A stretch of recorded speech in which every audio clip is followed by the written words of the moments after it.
Well, good morning to everyone.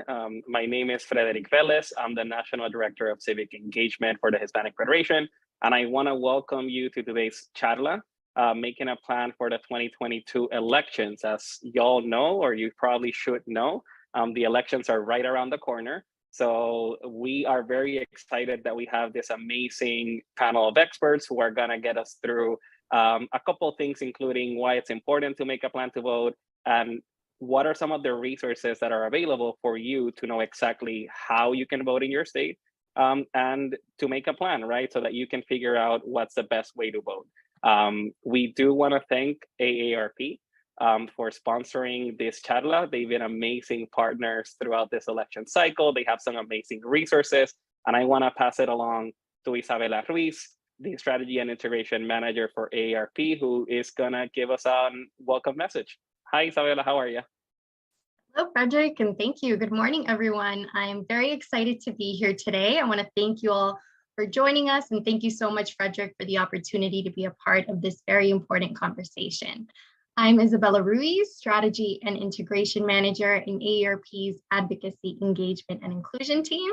And AARP is a proud sponsor of Hispanic Federation's Digital Charla today, where we'll hear everything we need to know in order to vote in these midterm elections.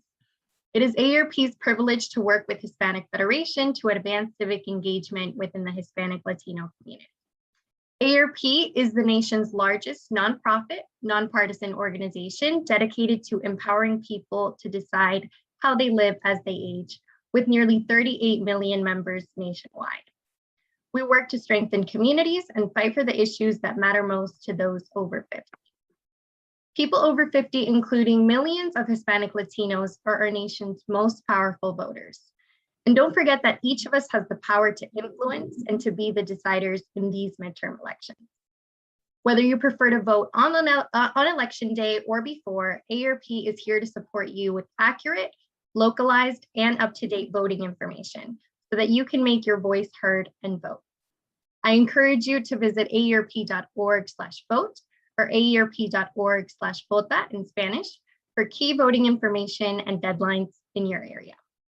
And also to take a look at one of our most recent campaigns called In My Shoes.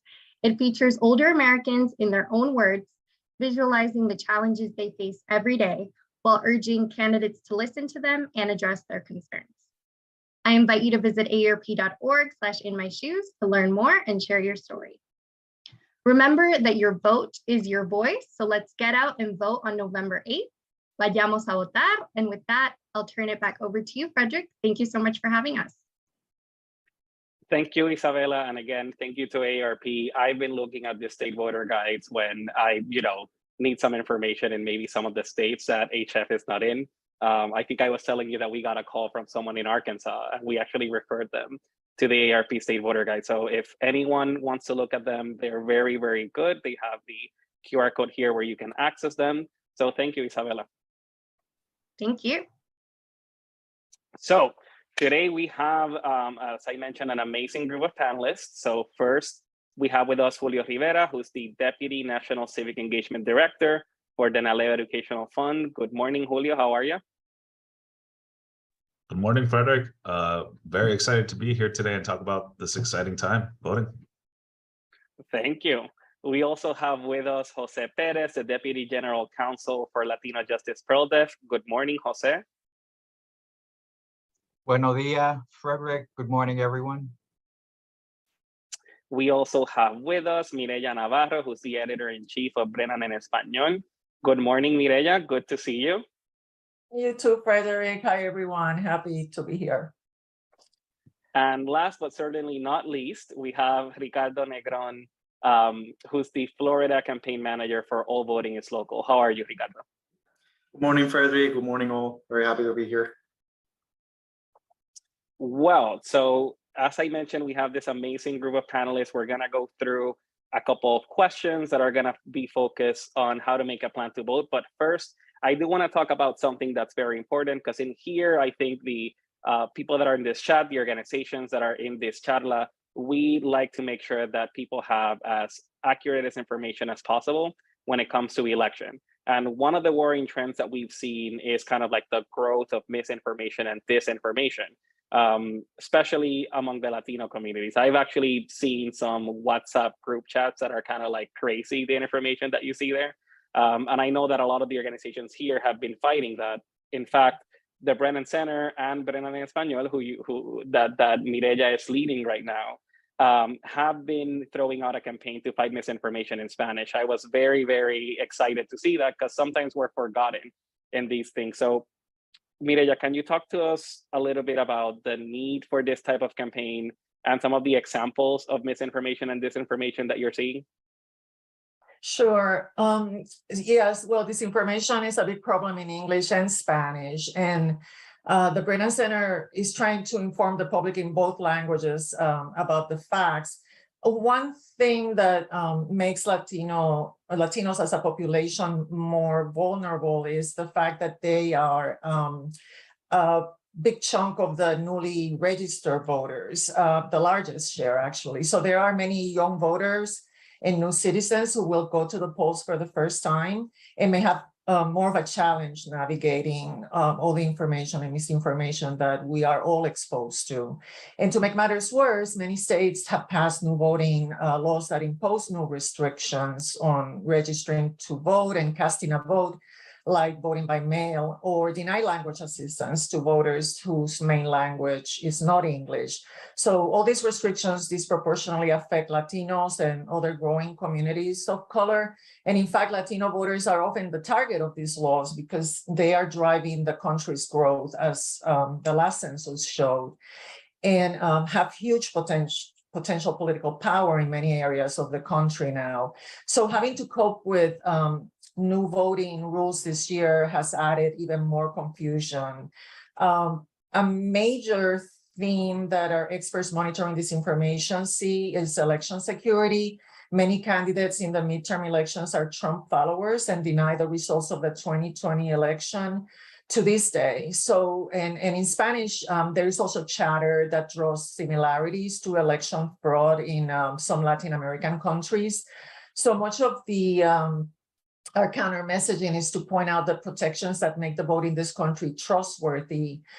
Yes, voting by mail and using drop boxes is a safe way to vote, thanks to numerous security features that protect against fraud, like video surveillance of drop boxes and bipartisan teams of election workers that are present when mail ballots are processed and counted. Yes, voting machines are safe because state and local officials test and certify them before and after elections, and there are post-election audits. Yes, voting machines and machine counting is a more accurate and reliable way to count votes than hand counting, especially for large numbers of ballots in multiple races. Studies show that. We're trying to fight misinformation by avoiding amplifying the incorrect information or lies. So our messaging always starts with the facts. And we ask voters that when they come across any election information that looks fishy or suspect, to seek out the context and information from legitimate sources. And that could range from state and local election officials to established news outlets, trusted community organizations, and fact-checking websites, including factchequeado.com, which actually serves the Spanish language audience. And if they want to do more, they can, when encountering this information online, they can report it to the social media platforms and also tell friends and family that the information is false. And of course, do not share anything suspect before checking it out. Yeah, I think you hit on something very, very important, which is that some of this disinformation and misinformation has really been targeting not only the election security piece, but also the different ways that people want to vote. And part of I think the expansion that we've had in turnout with Latinos is the fact that in a lot of states, we have 3 different ways of voting.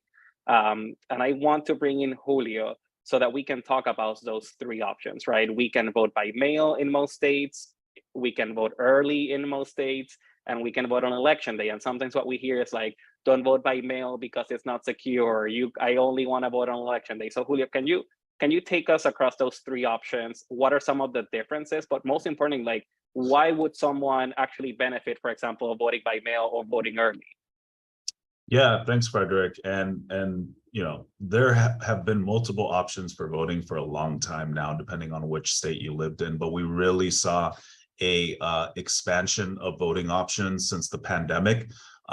New states bringing in universal mail ballots. So even without having to ask for a mail ballot, folks would receive one as long as they were registered to vote and their registration was up to date. Expanded early voting. And again, as Mireya, I think, touched on in the last couple of years since the presidential election, we have continued to see changes, including some restrictions on some of those options. But to walk through some of those options, mail voting in most states, you have the ability to request a mail ballot. So instead of having to wait until election day and show up to the polls, you can actually request to receive a mail ballot and fill out the ballot from the comfort of your home. There are also options for early voting in many states where you can actually go to a polling location just like you would on election day, but you have plenty of other options to go instead of that one single day, right?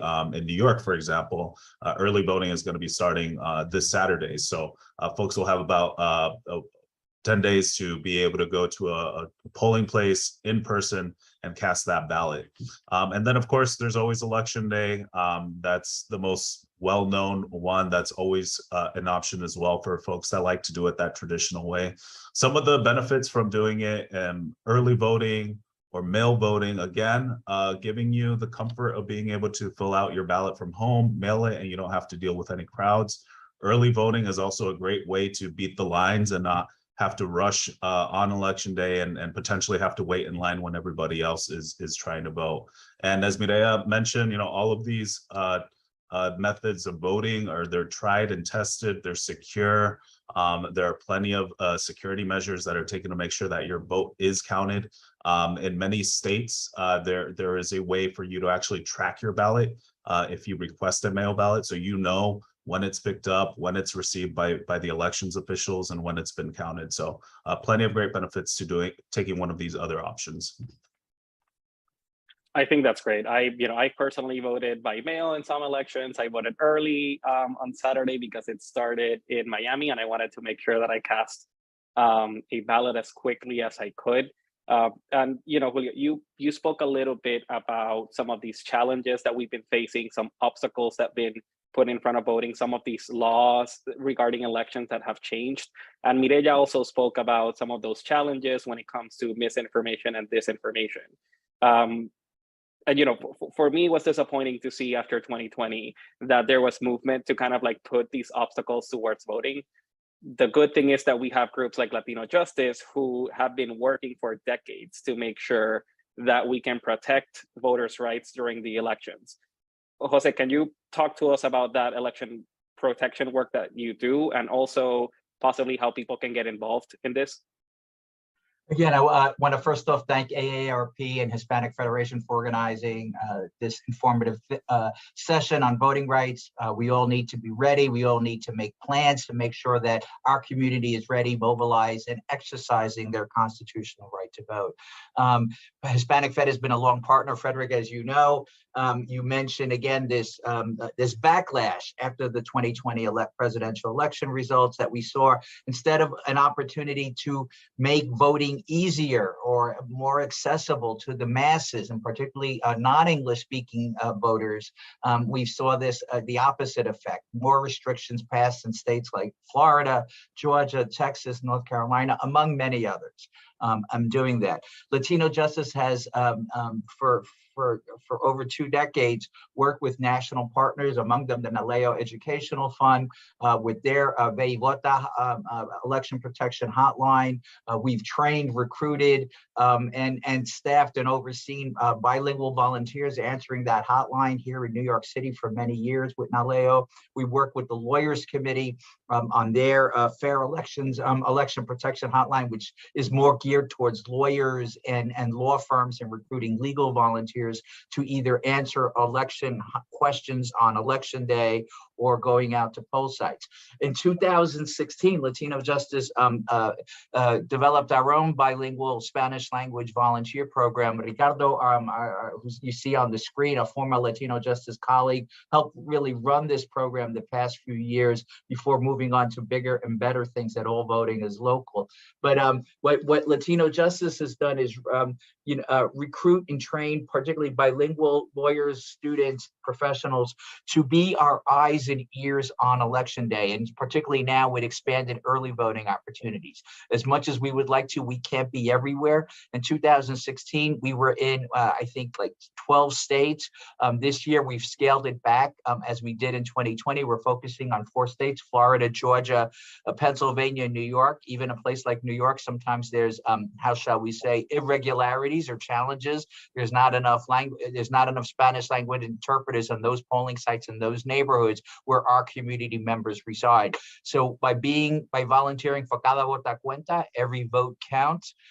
You undergo a training, you learn basic voting rights and election protection, and then you're deployed on either, we'll be out in New York City and parts of Upper Manhattan and the Bronx this Saturday and Sunday, monitoring certain poll sites to make sure that folks, when they go to the poll sites, that they're provided language assistance if needed, that if they're registered, that they're able to access their ballot and cast their ballot.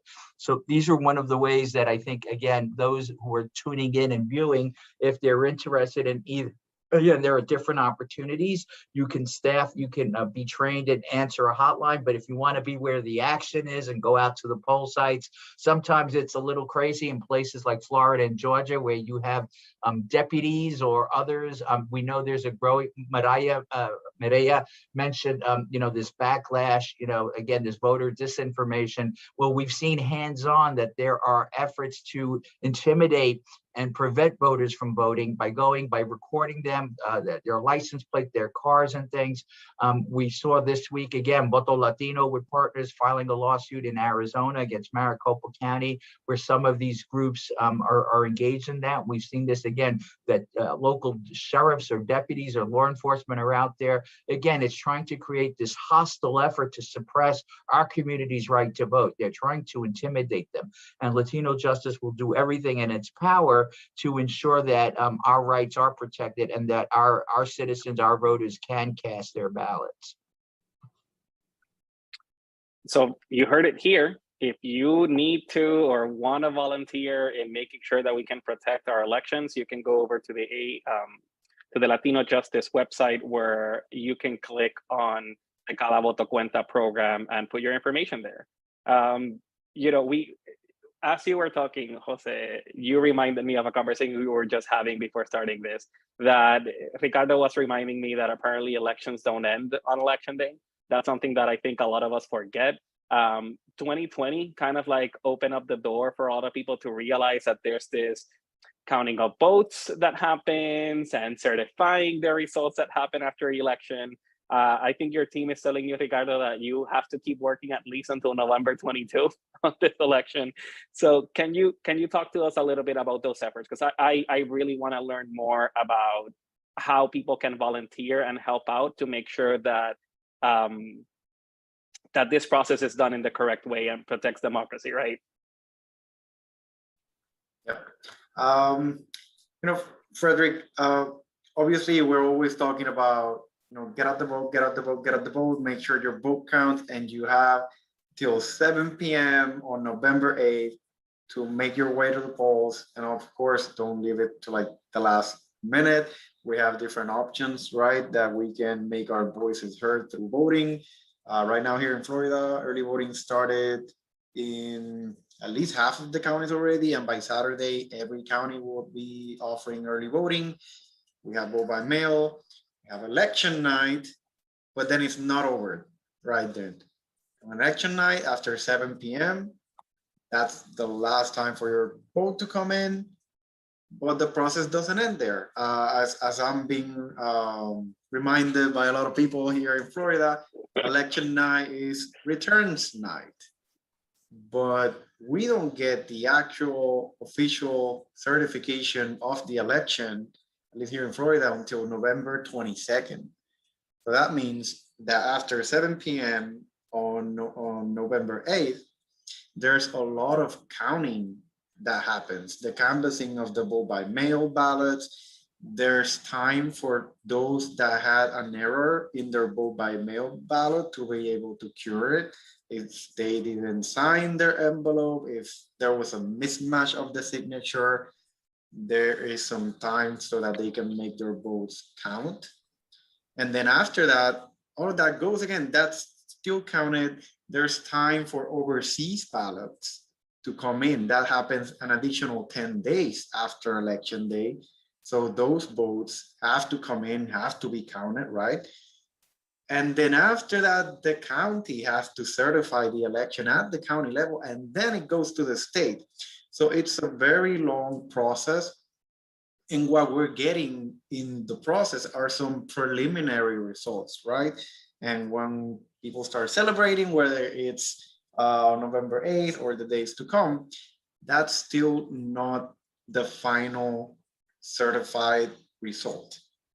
What we see, though, unfortunately, is that because there are some limitations as to when can votes be started to count, the vote by mail votes and other, then when those votes come in, that may, and they are counted, then that may change what one race you thought was going one way, and then when votes come in, it's going another way. And unfortunately, that is used as a lot of talking points to cast doubt in the process. But what we should know is that that's actually how the process works. Right now, it's meant to work that way, and every vote that's cast in the way that it has to be counted. So that's why there's that time. So again, like election night, it doesn't end there. There's a lot of processes happening to make sure that at the end, we get the right results and that those are certified.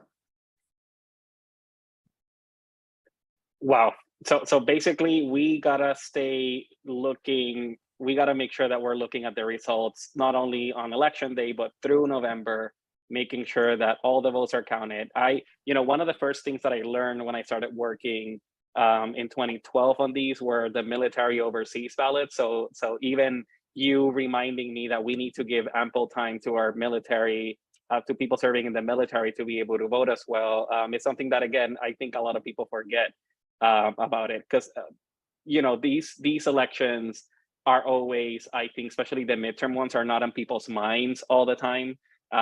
There's a lot of this, I would say, fixation with presidential elections. I think it also has to do with all the promotion, obviously, that presidential candidates say. But in the last few weeks, I think we've been getting a lot of calls about what elected seats are up in the ballot. And Ricardo, if you can stay, because I think one of the things in the midterms that happens a lot is that we have a lot of these local elected seats that sometimes people don't vote for, or like, for example, judges or sheriffs, or even like county appraisers, right? That might be in the ballot in your state. First of all, why is it important that we vote for these local elected officials? And also, since some of those literally depend on the county or the city that you live, and the organization of your name is literally all voting is local, right? What are some of these resources that we can find, so that we can find those, that we can use, so that we can find those local seats up for election on the ballot this year? You know what? If you give me half a second, because I actually have my sample ballot right here with me. Oh, you can actually see, hopefully you can see this. I'm not going to show all the details in the ballot, but this is, okay, here it is. This is a sample ballot. So, and it's a lot. There are a lot of races happening. And this is just for Orange County, Florida, where I'm a registered voter in. So first of all, the main source of information is your elections office. However, that may work, in your state. Here in Florida, we have 67 counties, which means we have 67 elections offices. And that is your main source of information if you're a registered voter in that county. So you can either go to their website, You can actually visit the office during operating hours. You can get the information that you need there. Very important, particularly for voters whose preferred language is Spanish. Here in Florida, every single county has to, and right, Jose, because we've been looking at them for quite a few years now, but they have to give you a Spanish ballot. So ballots are complicated. There's a lot of legalese language, particularly with constitutional amendments. And there's 3 constitutional amendments in statewide in Florida that every voter is going to see, no matter where they are. And then there's additional county amendments and other situations. What voters can expect here in Florida is that they're going to see statewide that they will have the governor's race, they will have the cabinet members, they'll have the US Senator, and they'll have the constitutional amendments for the Florida Constitution. Those are the same across all counties.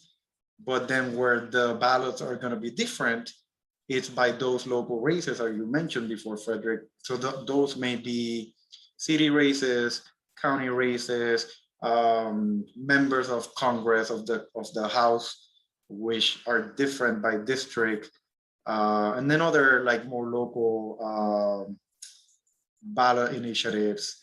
So it's very important that if you haven't received your sample ballot, that you request it, that you go to elections office and you get that copy of the sample ballot, because it's a lot. And that way you can be prepared and you know what's on the ballot if you are going to vote in person, right? You can practice and then you can go vote. Or if you request your vote by mail ballot, which here in Florida, you have until this Saturday to request it if you haven't, then you have that time to, you have the ballot there with you, you can study, you can make your choices, you can, and have to sign the envelope before returning it. So all that to say that the most important source of information is your elections office, and that's where you can get the sample ballot or the actual vote by mail ballot. That's for the address for which you're registered. Ricardo, you spoke about something that I think it's very important, and we kind of like don't think about it, which is Spanish language access and having resources in Spanish. For example, how Latino Justice and other groups have been fighting in Florida to make sure that those resources are available. But one thing that I've also been tracking is how groups, and I'm gonna bring in Mireya now, how groups like, for example, the Brennan Center have also been investing in Spanish language resources lately. I kind of been tracking that, you know, groups like ours, like NALEO Educational Fund, Latino Justice, Hispanic Federation, you know, we're targeting Latino voters. So for us, it's kind of like easy, or it's something that we need to do. But I've been interested in how other groups like the Brennan Center have started creating things like, or organizations like Brennan Español, and begin producing content that's more, I would say, culturally competent and originally envisioned in Spanish. Mireya, why has it been important for the Brennan Center and Brennan Español to create this type of content?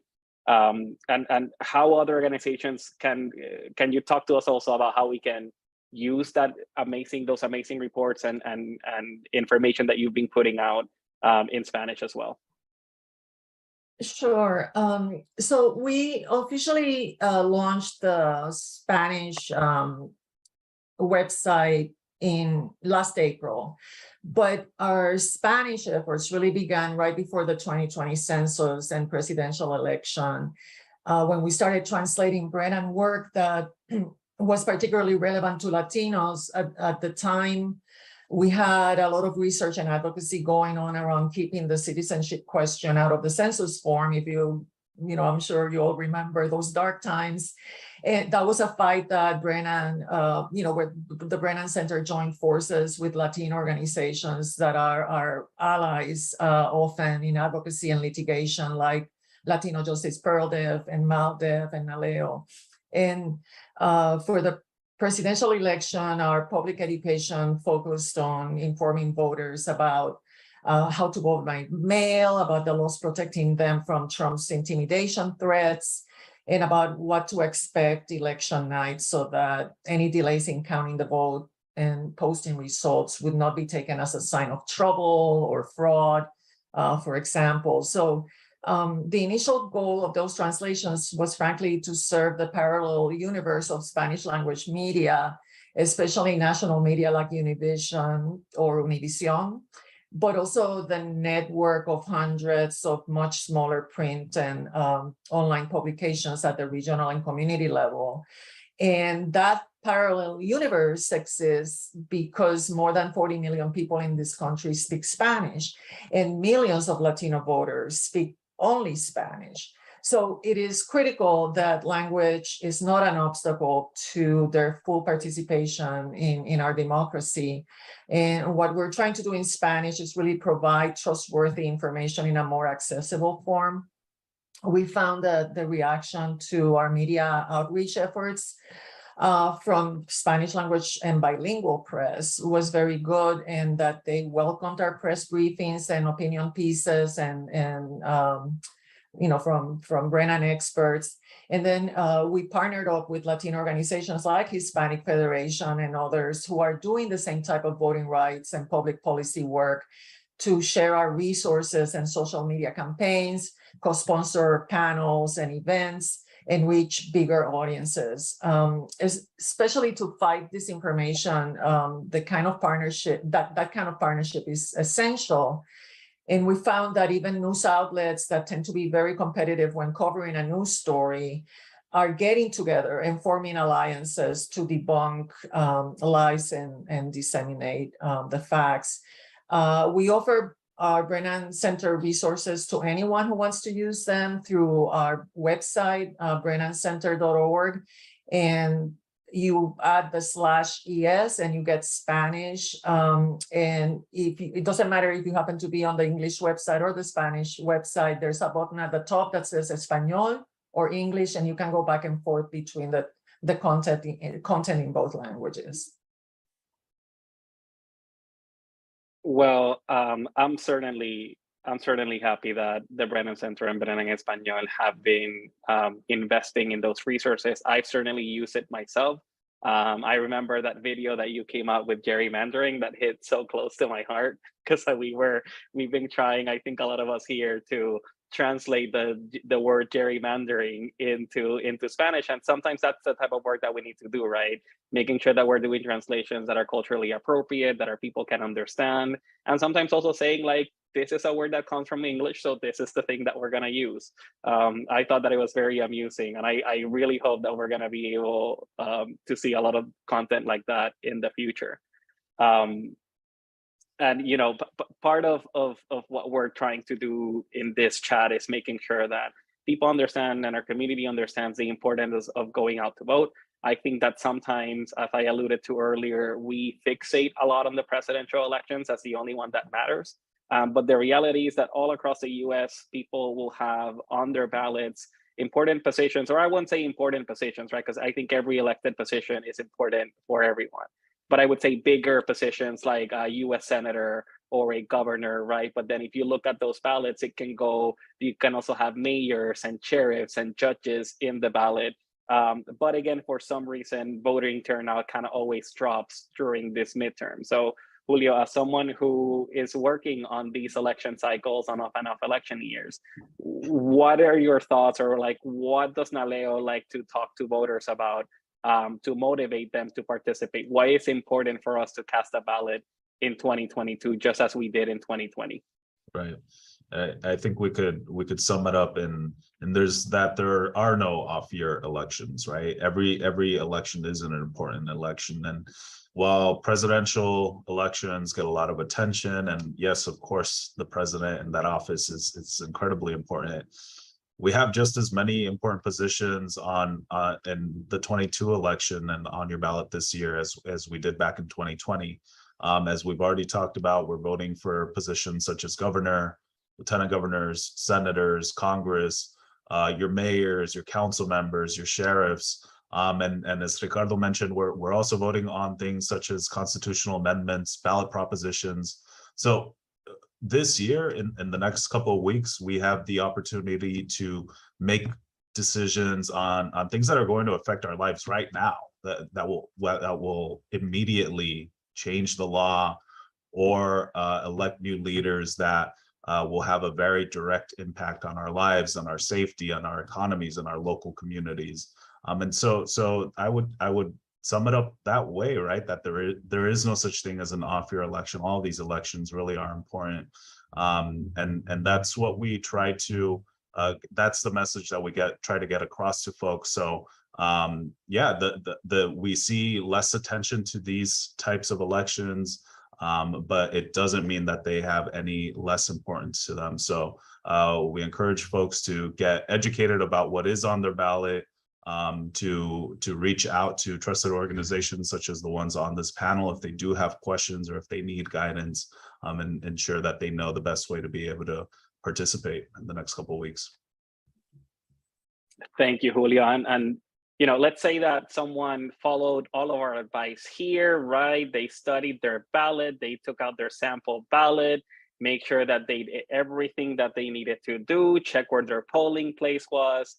And then when they get to their polling place, unfortunately, they feel that they're either being intimidated, like we've seen, for example, recently in Mesa, Arizona, or we had people, you know, dressed in military camouflage for some reason, stationed outside of Dropbox, and actually the police had to be called.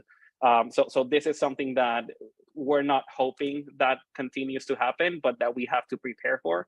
And I think something that voters might actually see on election day, besides other things where they can feel that their rights are being violated, right? That maybe they're not, their name is not being searched as thoroughly as they need to in the voter database, or that they've been asked for documentation that's not needed in their state. And as we've mentioned before, Jose, Latino Justice has been working on this for decades. So if someone does show up their polling place on election day and they feel that their rights are being violated and they're not being able to exercise that right to vote, what are the options that they have available, who they can call, what are the things that they need to do?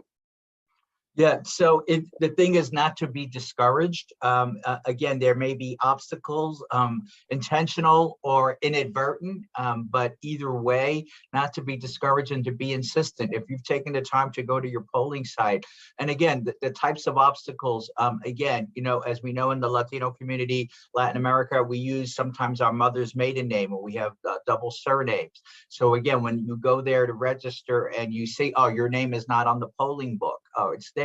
Make sure that they're double checking. What surname are they looking? What type of identification? Those are sometimes reasons. Either, again, we can question whether it's intentional or it's just poor training by some of the poll workers, like in terms of knowing, understanding of voter registrations and what type of requisite identification is permissible. But to insist that they double check that. If not, insist to speak to a supervisor. If you're still being denied, you know, the opportunity to vote, you can go outside. If you're in one of the 4 states that I know Latino Justice will be in, New York, Pennsylvania, Florida, and Georgia, look, you'll see like volunteers with Latino Justice Cada Vota Cuenta t-shirts. You may see volunteers from other organizations. Don't hesitate to go speak to them or ask them for assistance or explain the challenges. Or if you're not being provided a Spanish language interpreter or a Spanish ballot, sometimes another example of an issue or an obstacle is that depending on the population statistics, certain or local county board of elections are not yet obligated under the law to provide Spanish language assistance. Under the voting rights law, any voter has the right to bring anyone of their choosing into the polling site with them to act as an interpreter or assisting them in casting their ballot. The only caveat is it can't be your employer or a union representative. But other than that, you can do that, because sometimes you'll see volunteers available. Yo hablo español.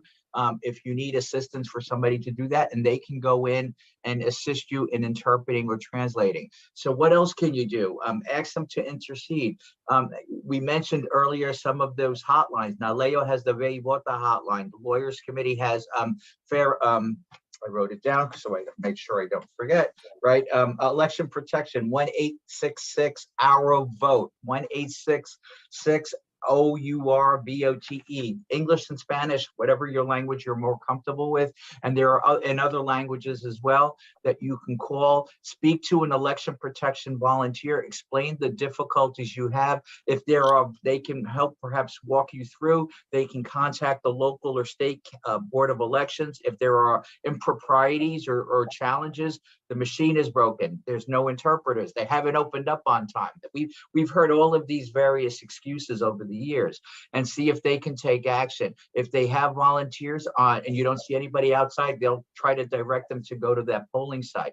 Don't give up, be persistent. The right to vote is one of the most precious commodities that every citizen in this country has, and we should be able to exercise that without obstacles, without challenges. Unfortunately, the reality is far from that, so we have to be persistent. And again, there are legal organizations, nonprofit, nonpartisan. We just want to make sure that, like Latino Justice, that folks are in our community, the Latino community, are able to exercise their right to vote. So again, I think it's being persistent, and taking advantage. Again, I think as you heard during the first round of questions, there's early voting. If your state has early voting, take advantage. Don't have to wait till on election day, where again, time may be, polling sites are sometimes a little bit more crowded. I know we'll see in New York City this weekend, but when I've done early voting during the primaries, again, there was hardly anybody there. So you were able to zip in and out within like 5-10 minutes. So again, try to take advantage of those early voting opportunities as well. Yeah, and I keep thinking about it, like one of the things that we have now in this election cycle is that if our right to exercise our vote is being challenged, we at least have these hotlines, we have these resources, maybe we can open up our phone and check. So that's very important. I do want to tell a quick story because something like that happened to me actually this week. On Saturday, I went to vote early in Kendall in Florida, and they couldn't find me in the system because my dad decided that my name was going to be Frederick Velez III Burgo. So the third was kind of like tripping up the system. And the clerk, the poll worker was really trying to find me. So one thing I did is I pulled out the Florida voter status check. I looked myself up and I was able to give her my voting number, my voter identification number, and they were able to find me in the system. But as you said, Jose, it's about being persistent, about not being discouraged. There's a lot of people who don't want us to vote and are taking measures and actions to intimidate us from voting. And it's very important that as Latinos, as voters, we all come together and exercise this right that was given to us, that in some cases, and that's being fought for in most cases, right? We've been fighting for our right to vote. Now that we have it, we have all these resources by amazing organizations like the ones here to protect that right and to make sure that we end up voting in the election. We are gonna open it up to any questions from the audience that might have. I personally have had an amazing time here. I've been learning a lot. And before we get to any questions, I do want to open the floor up for any of our panelists in case that they want to say something, expand on anything, plug any of the resources that you'll have on the page. So I think, Jose, you want to go first? Yeah, no, I just want to reiterate again the importance not only of being persistent, but calling the hotlines, or again, if you're being denied or there's folks out there trying to block your right to vote or intimidate you or filming you, call it in, document it, because it is very important for all of our organizations and our partners in this movement to document that. As a lawyer, I can only take action when I have evidence of say improprieties or irregularities or flat out illegality, right? But as folks know, if we have voters who are willing to come forward and we have examples of where something improper is going on, we will go to court. I can tell you from my own experience, I know on election day back in 2008, we filed a lawsuit against Volusia County in Florida for failure to provide language assistance to Puerto Rican voters in Volusia County back then. I know right before the 2016 elections, elections. There had been a massive voter purge here in New York City by the Board of Elections. We filed a lawsuit the week before, and we ran to court that Friday to make sure that voters would be able to vote, even if because they had been improperly purged by their local county Board of Elections. So again, it is never too late. Document it. If lawyers, organizations like ours are able to, we can document it. We can go into court. We can try to extend the polling site or that your ballot be accepted, and do that. The one fallback is sometimes that folks that I neglected to mention, you can ask for an affidavit ballot.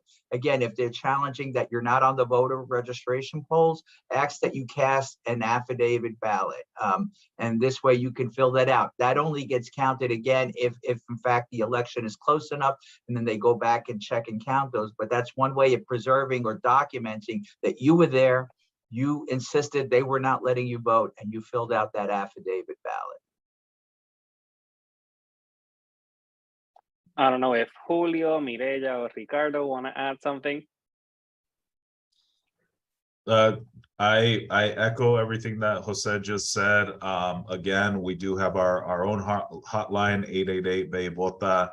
That's a bilingual hotline. We have expanded hours actually as we're heading into the last couple of weeks, including on election day. So not only if it is some sort of election protection issue, if you're not being provided the assistance that you should be, if you're not getting the language assistance, even if it's just something simple like where is my polling location, what are the polling hours, that's a good resource where you can get some help to try to get that information as well. So but yeah, I agree with everything else that Jose mentioned. We need that documentation. We need folks to report it, because if you don't tell anyone, it's like it never happened.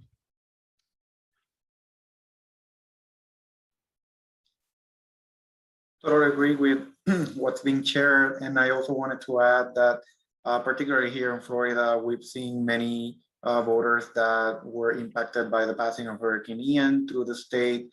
And we want to remind them, that even if they are no longer at their address that they had registered to vote, they still can make their voices heard, and they still can access the ballot. There's different options for them, whether it's voting by mail or voting at a new address. So I dropped in the chat website that we have with some key information, particularly for voters that are displaced currently by the hurricane. And also I wanted to add, we're talking here a lot of serious stuff, but can also make voting fun. There's a lot of party at the polls happening. There's a lot of community events happening to educate voters about what's going on.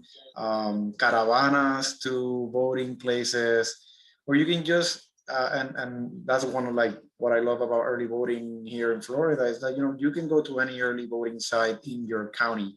So you can get a group of friends, everybody goes together, you do your vote, and then te vas de chinchorreo after that. So chinchorreo to the polls.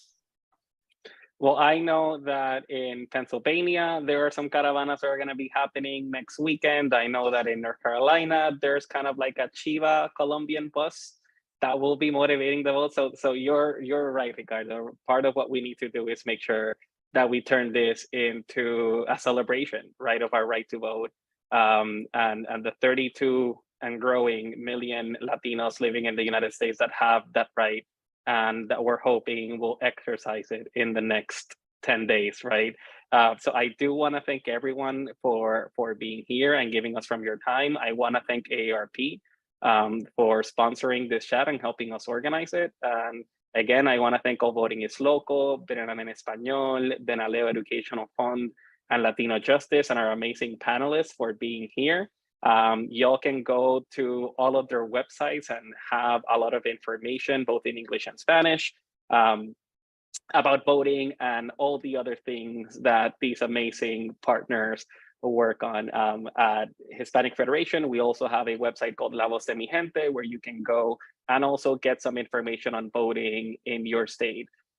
We want to thank everyone, and we want to remind you that your voice is your vote, or your vote is your voice, depending on how you want to look at it.